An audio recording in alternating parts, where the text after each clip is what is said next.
Hey, how's it going everyone? It's me, Mr. Mario, and I know a little bit of a different setup right here. Normally I do this for mod chat, but I'm kind of doing a bit of a reading and a little bit of a reaction. We're going to be looking at this thread right here, and this is kind of the topic of bootlegs being passed as reproduction copies. For anybody that doesn't know, normally a lot of the times if there is a unauthorized copy of something made, we see this a lot of times, like for example, a illegitimate Earthbound cartridge that is created, it is passed off as a reproduction, it is marketed as such, but sometimes it can get a little bit dicey. I'm one of the people, morally, I believe as long as it is clearly labeled as a reproduction, it's not sold at legitimate prices, and at the same time it is known to the buyer from the seller that it is a reproduction of some kind, it's not a legitimate thing, I think that is okay. However, when it gets a little bit dicey, that's where I start to be against it. And one of my favorite games, and just one of my favorite things to research sometimes when I'm bored or whatever, is the game Thrill Kill. Now, I've done a video talking about this before, my thoughts of the game, how I discovered it, and kind of some history on the game itself. Now, this game is quite notorious because it's one of the biggest canceled games and one of the most bootlegged games that was on the original PlayStation, a system that I have very near and dear to me. Well, copies of this game, several copies have spread like wildfire all over the internet. I cannot link any copies directly, but trust me, they're not that hard to find. Anyways, I had seen this thread on NintendoAge a while ago, and occasionally I'll go back and read it, and today was one of those days, and I said, you know what, I kind of want to talk about my thoughts and feelings on this, and kind of read this with you all, because it is a little bit of a laugh here and there, and also kind of just to tell you all about it and inform you all a bit. Now, I also want to say, before we continue this, seriously, no witch hunting. This account that this originates from what I see, they're really not even active, and this thread was closed 7 years ago, but it's available to the public eye. I'm not having to do anything like use the Wayback Machine or whatever to find it, so it's there. If it was causing a really big issue, then it would have been taken down, but from the way I see it, it's there. It's easily available on a public website. If you want to check it out yourself without me commentating or reacting to it, the link's going to be down below in the description, but let's go and see what is happening on NintendoAge. So right here, again, this will be down below in the description if you want to read it by yourself, but this says it was on September 25th of 2010 at 9:54 p.m. So late night thing, but what ended up happening is for offer, or for sale, I guess this would be available, Repro's Thrill Kill Uncensored and other versions for sale. I'd like how they use the number 4 right there. Maybe there was a limitation on it. But as you can see, these are the discs. Now, kind of to the untrained eye, this looks normal in a way, but these are, from what I see, just black discs, and they've had light scribe or something else done to them, or some type of custom labels. I will say they look pretty for CDRs, but at the end of the day, all they are CDR copies. And here is the actual thread right here. I got a few unreleased thrill kills, 5 out of the 7 versions that exist. Technically 8 do, but 1 is near impossible as it's lost in history, aka Slaughter plus Mutilation Alpha. For anyone that doesn't know, that was the original name of the game. PM me for details. Showing 4 out of the 5 that I have. This is the PAL Beta version 1, not pictured but have, the NTSC-U-C Beta version 2, PAL Uncensored, and NTSC-U/C Uncensored, as well as the Dreamcast NTSC-U/C Uncensored. Reproductions complete in box. Great for any collector who has yet to get these.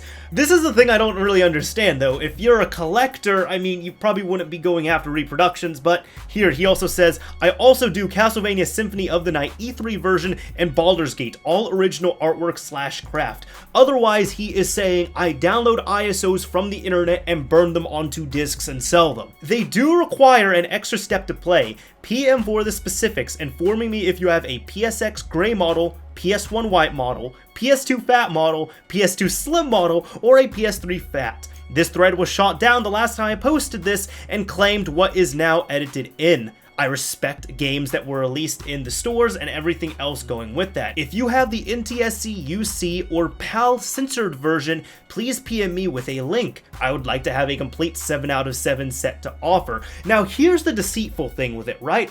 When it comes to having a copy versus a reproduction, for anyone that does not know the way the PlayStation 1 system works when it comes to security and such, all discs that are officially pressed end up having a code inside of them that the console is going to be looking for. So essentially, you have a legitimate American game, you pop it into an American PlayStation, like this one right here. If you put one inside, and I think I do have this game, so this game right here, this NHL 99 that came with the system, this game right here has a code that's pressed on it, and when I put it inside my American system, at one point during the security check, it looks to see if that code is on the disc. If it finds that code on the disc, it will end up booting the game. CDR copies do not have that code at all. So at this point here, that's when either you could use a mod chip or a swap method of some kind. With the swap method, you take a game that has that code on it and you swap it at a certain point saying, hey, this disc has the code on it, so you swap it to the right time so that it's able to bypass those security checks, and then bam, you take your copied game, you put it in.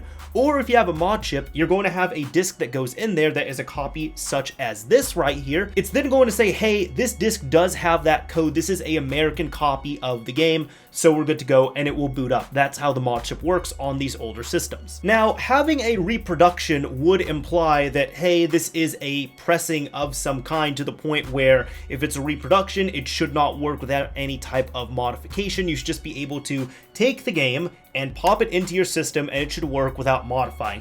However, the part where it gets dicey, this is why I'm making this video right here, is where it says they do require an extra step to play.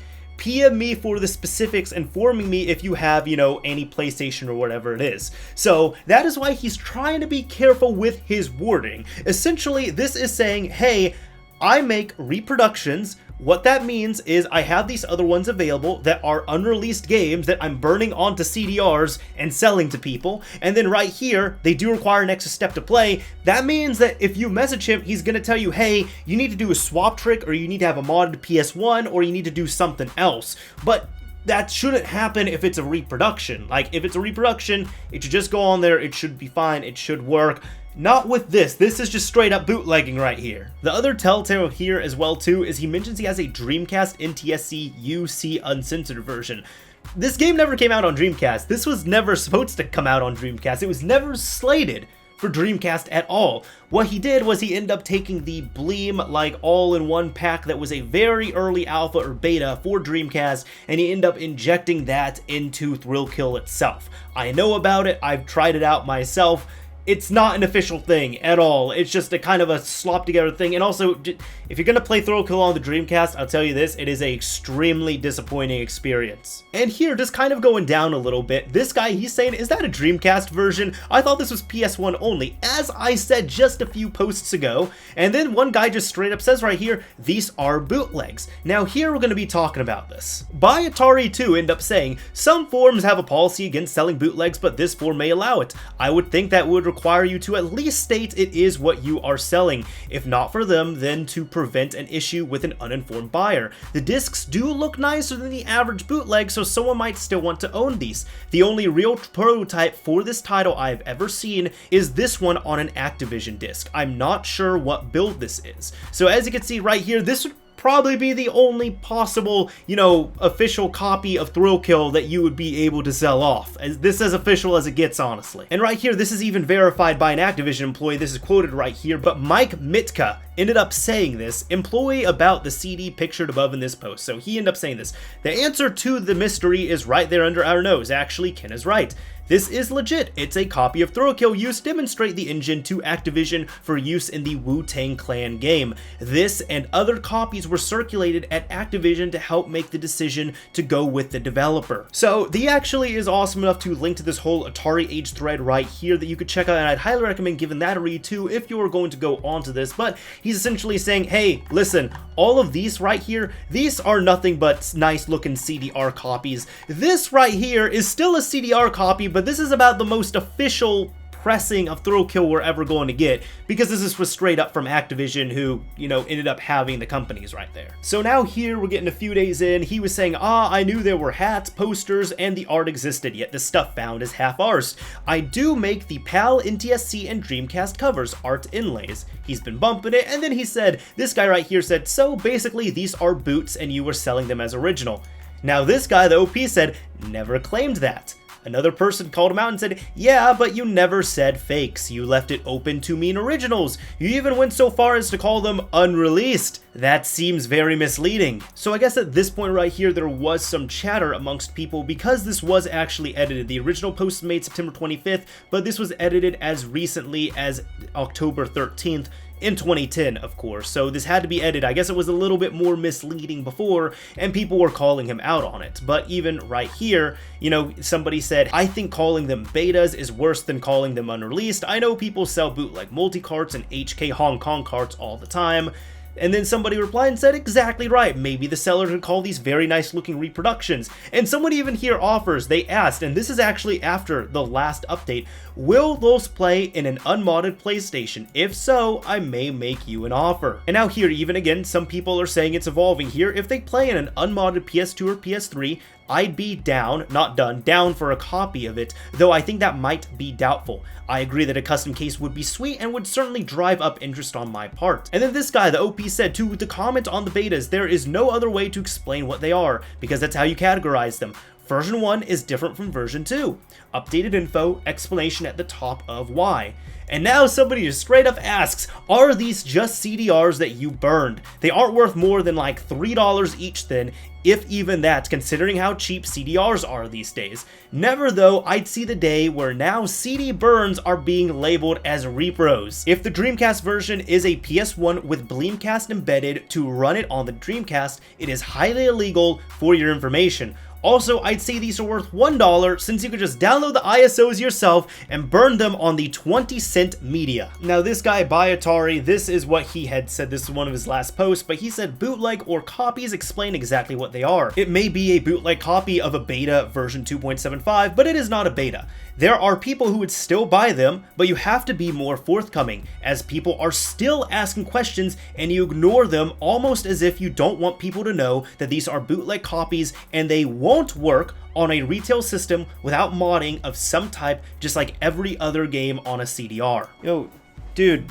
Even my dog is right here just like crying over this thread. So here it was said, I am not here to answer a bajillion comments which I've emailed to them. I've posted this before on both forums, yes, and they were taken down because I was being so forthcoming about exactly how they are. I really don't see how this is any different than people making repros on other consoles. Granted, I've heard people's comments on why this is different and all that jazz. It's actually not. And yes, you can play without using a chip. If you want to talk, PM me. Why don't you guys complain to the people making Nintendo, Genesis, or Atari carts? It's the same thing. Not exactly legal also. Their reasoning is that a game wasn't released, so it seems okay to do, and the gap bridge between when a console is considered dead to the immediate market, which is 10 years. Now he's trying to say this is the same thing, which again, it really isn't. Now, he's saying right here, check this out. As I explained before, I explained how all this works on here. So, he's saying, yes, you can play without using a chip. If you want to talk, PM me. Again, if people PM'd him, I guarantee he was going to tell them they had to use a swap disk of some kind or a swap method, which again, you would have to use to play a import or a copy of a game. Was being released on the PS1, which makes me believe that the Dreamcast version has a stripped out Bleemcast emulator Utopia boot disk behind it to make it work with the Dreamcast. That's definitely false advertisement and a complete bootleg of software. That's scum. The Dreamcast will run CDRs without modification, and I bet you need to use a swap trick in a PS1 or 2 console to get these to work, since I highly doubt these are pressed CDs. Something seems way off with these. Again, something I mentioned before, he is hitting it spot on right here. Now my thoughts on this, for this to be an actual reproduction copy of a game, that would imply that means if you get a hold of this game, yes, it is not a official pressing, it is a third-party pressing. They probably did not get the permission of the original authors, the publishers, the creators, all that other fun stuff, but to the point of that, you at least get a copy of this game that is reproduced, you're able to play it in an unmodified system and it should work. That is simply not true, and that will not happen with these games right here, because these are just CDRs. I mean, it's even as plain when he says that these will work in a unmodded system, but they require an extra step to play. There shouldn't be an extra step if these are truly reproductions. These, at their core, are just copies of the game. Now, I know some people are going to pirate, some people are going to download burn, and that is totally your prerogative, I understand that, and I understand that it's also legal in many countries as well, too. However, as I said, the main issue I have with this is that it is being passed off as a legitimate or reproduction copy that should work perfectly fine as long as you do this unnamed second or extra step, but you gotta PM him for that. Actually, you know what? This this gives me a really good idea. I'll be right back. Yo, what's going on, everybody? It's your boy, the elite hacker right here, and today I'm putting this up. I'm making this video here because I'm selling a reproduction copy of this game right here, this NHL 99. As you can see, this is the original copy, and as you can see, it's for the PlayStation. It spins up and it's real cool. And this right here is the reproduction. As you can see, it's totally foolproof. Yeah, that's the reproduction copy right there. It'll work on any PlayStation. As you can see, you look at that, it spins up. And I'm selling this for $40 right here. Yeah, as you can see, that's the reproduction, and that's the legitimate copy right there. You know, you can even make a sandwich out of them. So this totally works on unmodified PlayStation. You have to do an extra step, but you hit me up for that, and I'll tell you exactly how to play it. And yeah, it works on an unmodded system perfectly, as you can see. I'm selling this totally legitimate reproduction game for $48. Hit me up. Anyways, thank you all for watching, everyone. I really appreciate it. Let me know what you thought of this video, and let me know what your thoughts are on this as well too. If you enjoyed this video, a like would very much be appreciated. If you didn't like it, a dislike is fine as well too. If you want me to make more types of videos like this or covering certain topics, I mean, let me know on this as well, because I don't know how this is going to turn out. Either people can love it or they're absolutely going to hate it, and I'll never make one of these again. But anyways, this is Mr. Mario signing off for real this time. Later, everyone. I don't know